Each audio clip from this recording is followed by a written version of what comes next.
For a long time, power analysis has been the exclusive domain of the left.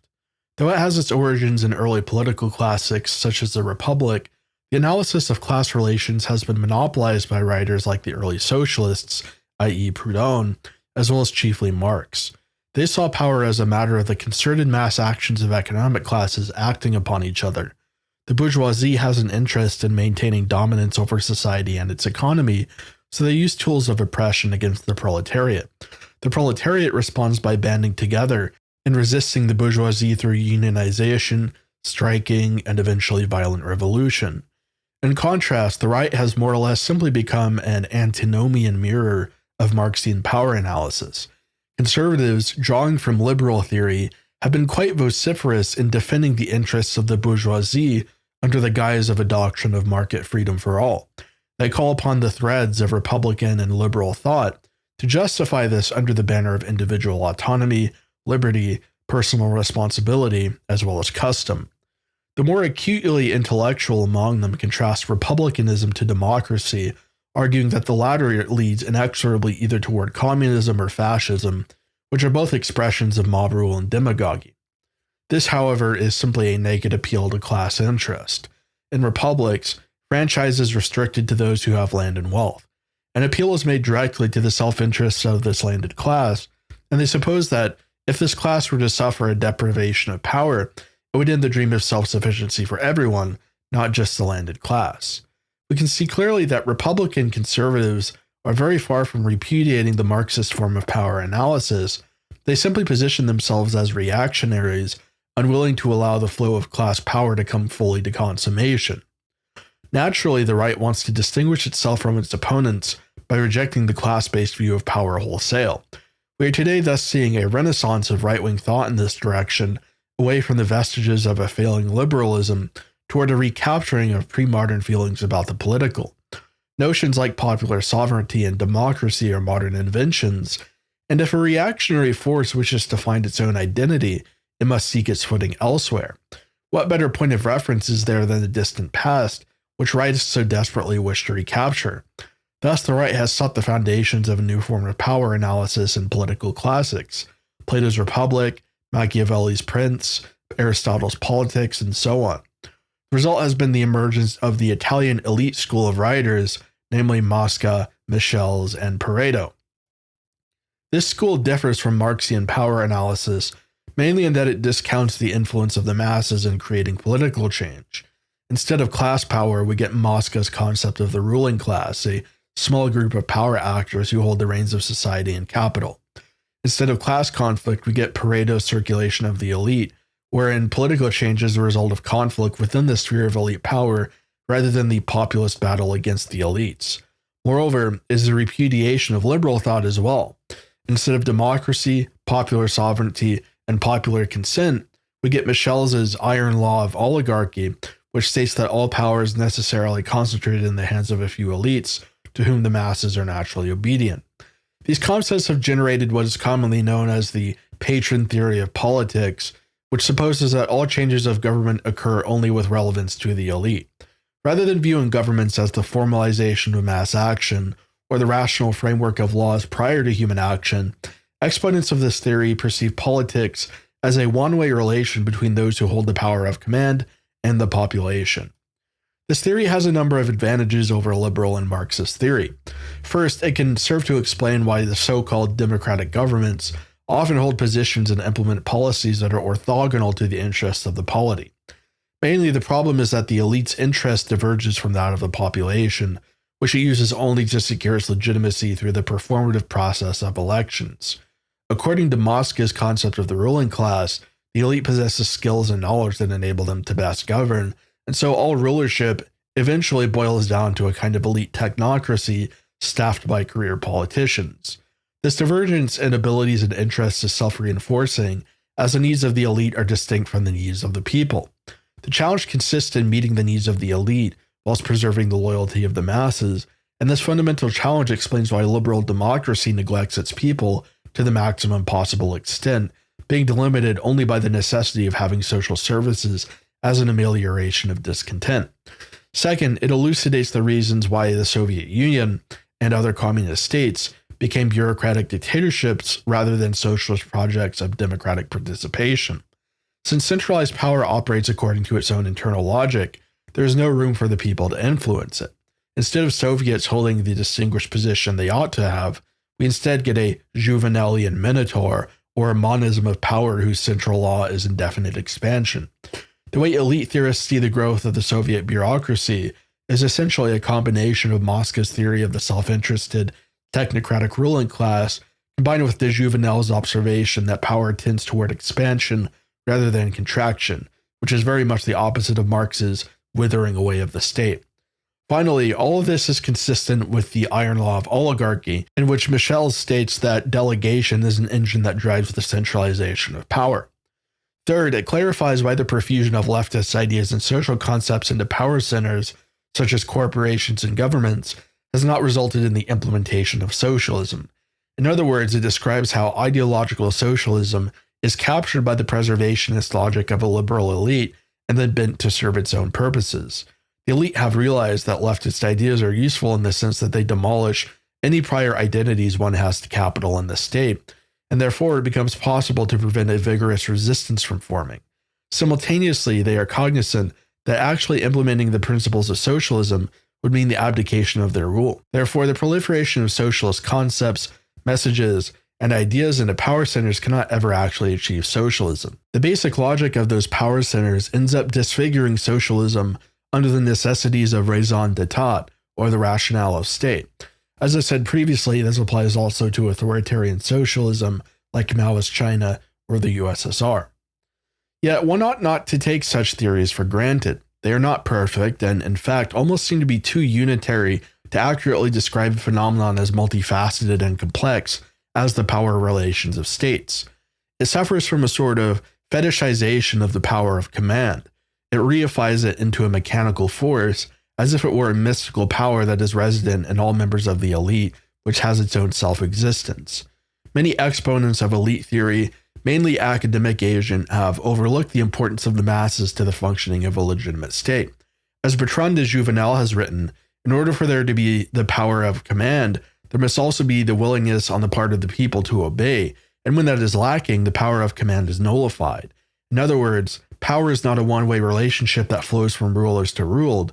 Instead, it's more like a game. It happens that there is some actual wisdom in Marx's power analysis, namely that acts of civil disobedience by the masses can weaken the legitimacy of states to such an extent that they are required to make modifications to their policies in order to retain the aura of legitimacy. We saw this during the Civil Rights Act, for example. Despite segregation having been an overwhelmingly popular policy among Southern whites, politicians cannot maintain a general status of legitimacy among the masses as a whole whilst approving of segregation, since the polity as a whole was moving toward a more progressive conception of rights. It must also be stated that elites maintaining positive relations with other elites is relevant as well, and when a major act of civil disobedience breaks out, it pits elites against elites too. In the interest of keeping this system going, elites will settle into whatever consensus best enables them to preserve the legitimacy of the state. Legitimacy cannot be preserved against the general affections of the people, and so it must always be responsive to a greater or lesser extent to the popular sentiment.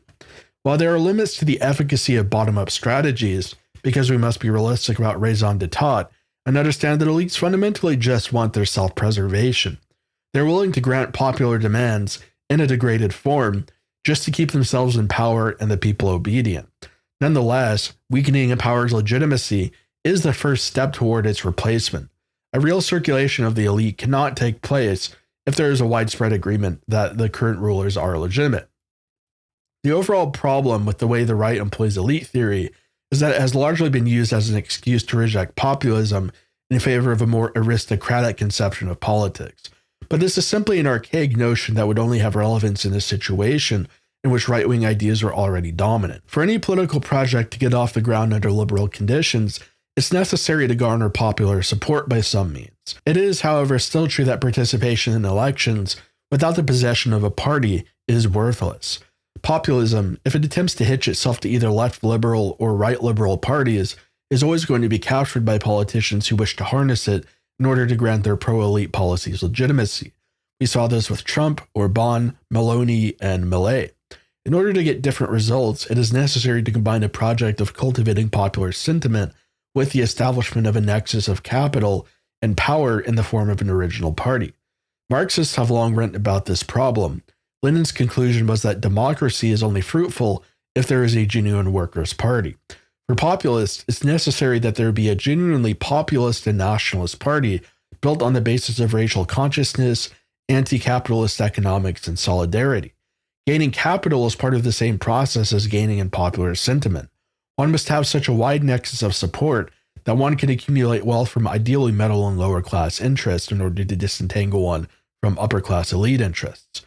As long as elite theory continues in its fetishization of command, it will be completely unable to recommend a course of action to those who oppose liberal or left-wing ideas. It will simply remain an anti-theory, a form of vapid realism that amounts to arguing that the system is the way it is because that's how things are. Without cognizance of the importance of the low in relation to the high, elite theory is simply a defense of the status quo.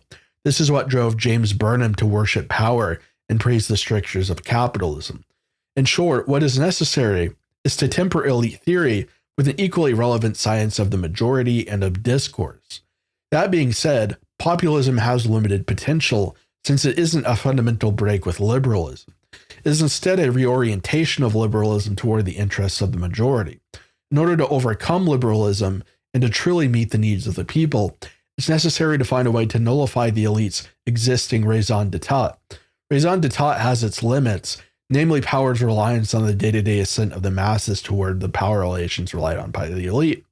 Michel Foucault wrote extensively on the importance of small, local units in the maintenance of power. Localized power relations serve as the cement that guarantees the ability for the elite to exert power over society. He called the miniature exercises of power from below infrapower, which was evinced by the French Latter Day cachet, as well as the appropriation by managers of the micro-innovations of factory workers.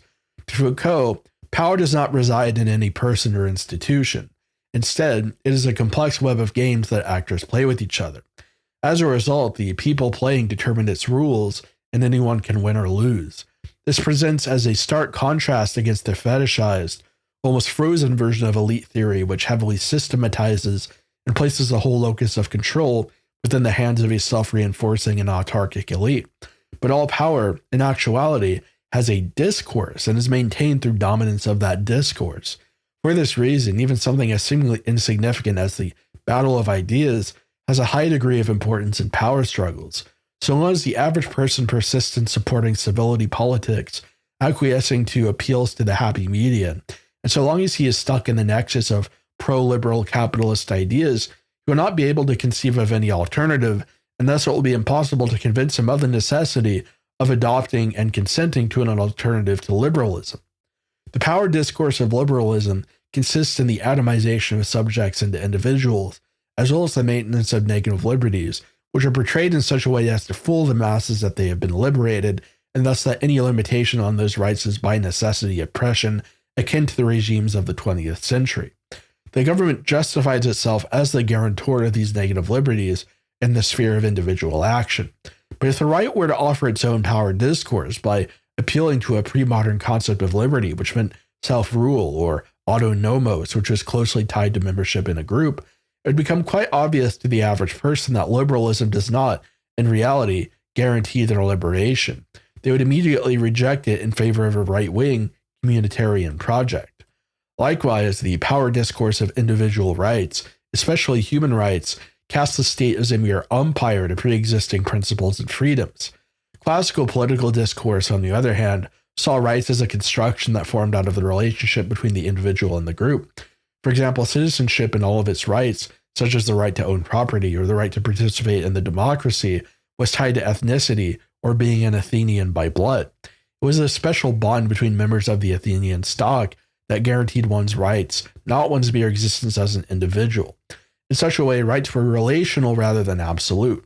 Rights were one and the same with the social tie itself, evincing a highly organic and communitarian notion of politics. We might also consider the predication of liberal rights on the notion of the well-being of the individual. Liberal discourse is centered entirely upon the individual, his rights, his actions, his health, his beliefs, and rarely his obligations. As a result, liberal governments inevitably individualize power, which becomes a precursor to the employment of totalitarian methods such as mass surveillance. As such, power discourse in liberal countries always follows a dialectical evolution between individual rights and the exercise of power over individuals. The right to the pursuit of happiness confronts the citizen as an individual subject who has made himself unhappy.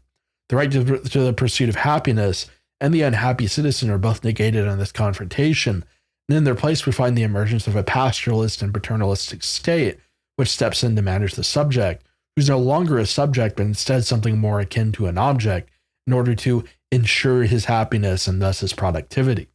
To understand this in more concrete terms, consider the phenomenon of conservatives calling for the prohibition of fast food, alcohol, tobacco, and other such unhealthy diversions. We might also think of the efforts to limit the hours people are allowed to play video games for in Korea. This is a concrete example of this dialectical movement in action.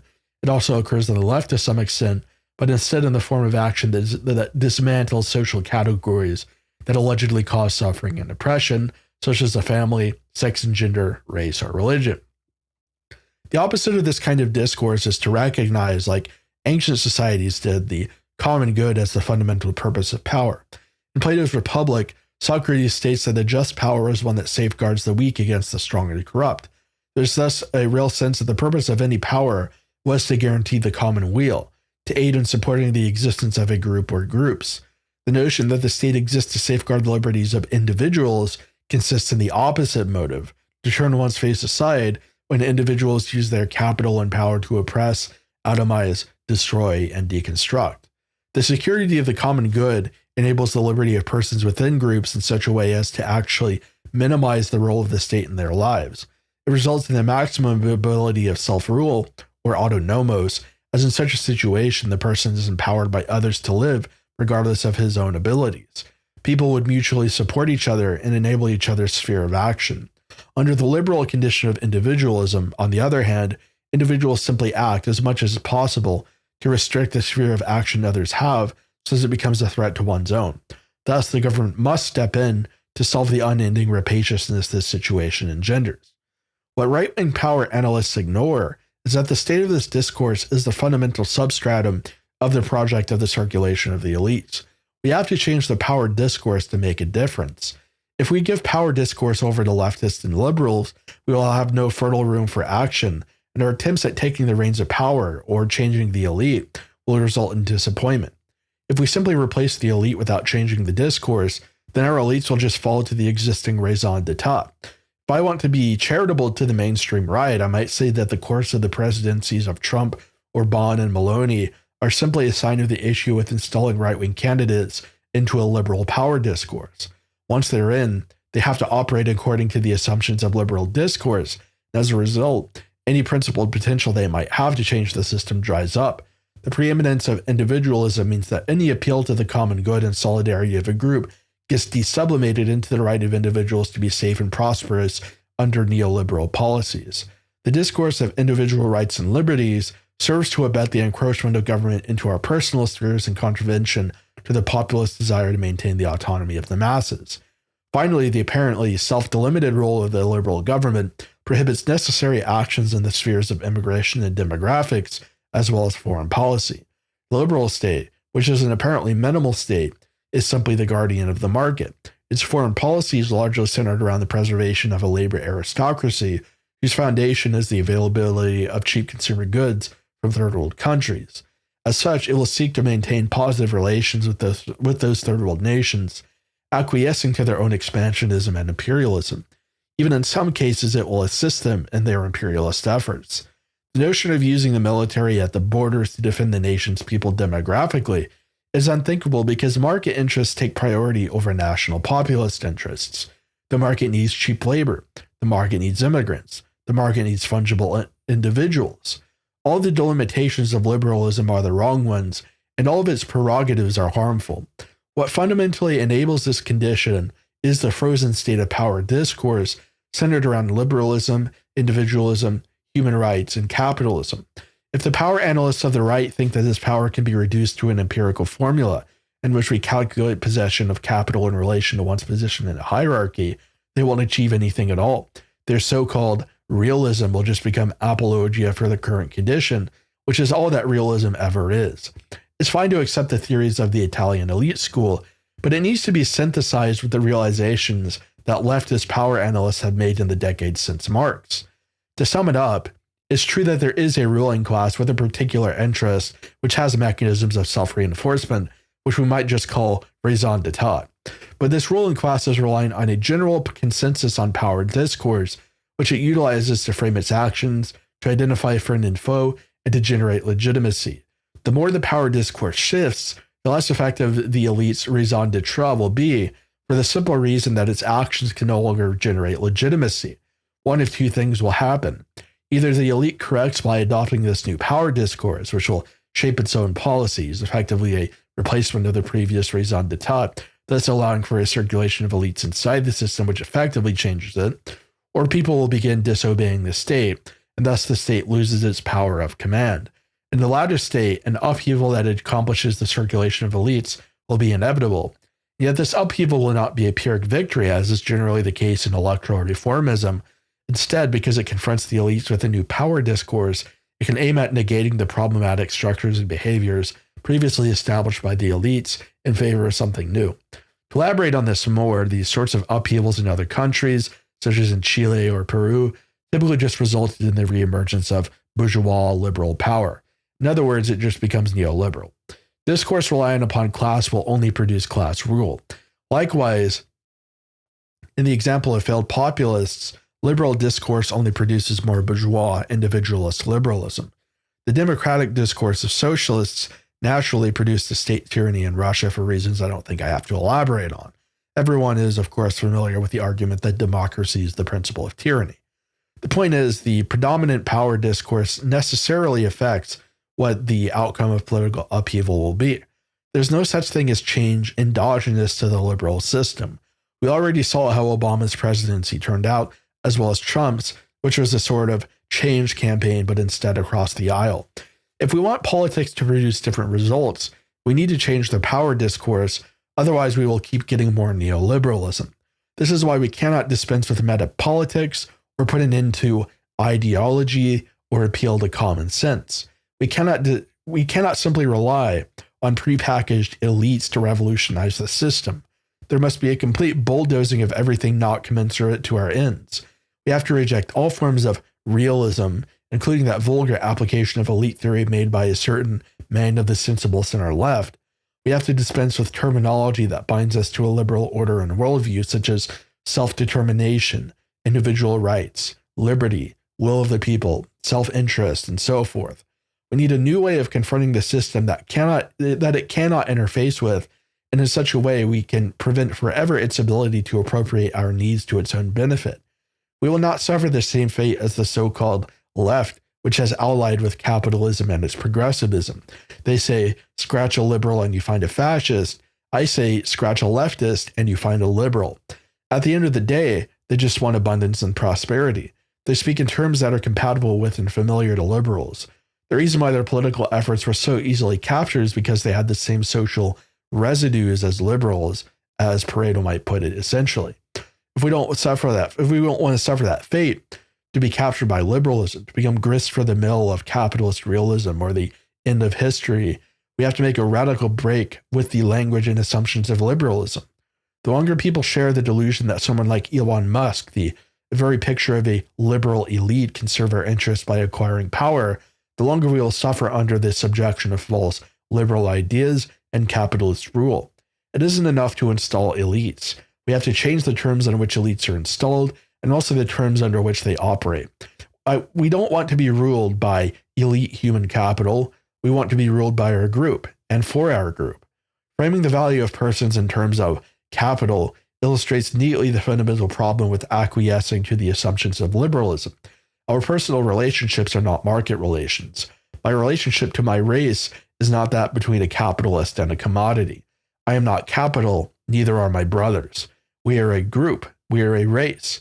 If we can't conduct politics on those terms, then we shouldn't conduct it at all.